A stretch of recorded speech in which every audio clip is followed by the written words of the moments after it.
نه پنجه خیز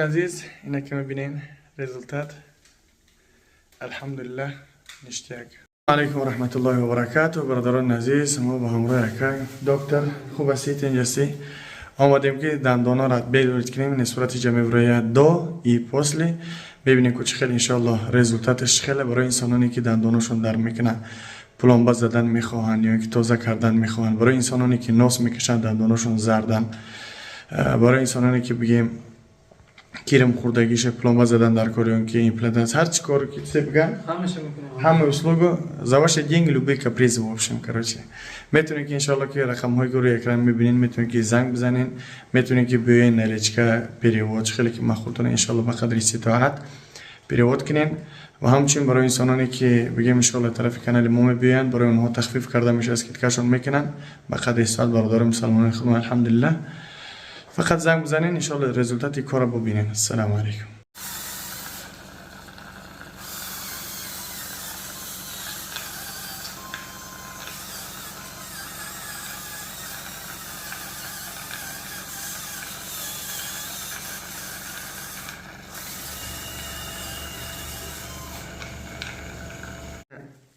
الکای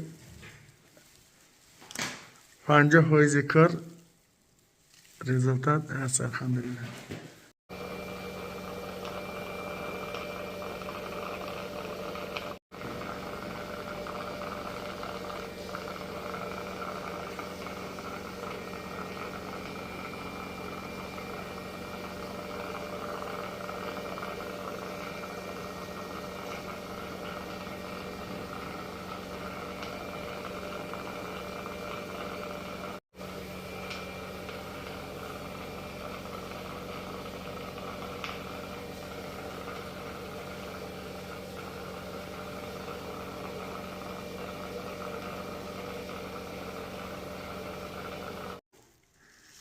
نه پنجه خیز تبعی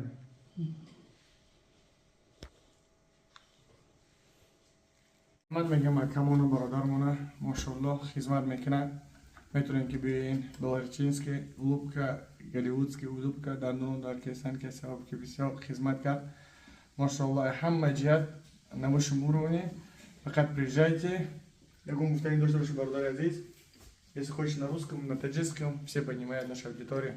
24 соат кор мекунем, ҳар рӯз кор мекунем, без выходной, пеши метрода, 3 минут 4 минут пешком, улица Белореченский, 15. غربی مترو لوبلینای میتونید که رقم ها رو اکران میتونید که زنگ بزنید، میتونید که بیاین 24 саат без перерыв, без выходных дней. И также круглосуточно 24/7 работает. Видите, да, как мои зубы блестят. Также можете, иншаллах, проходить, чтобы у вас также такие же белые зубы были. Ассаламу алейкум.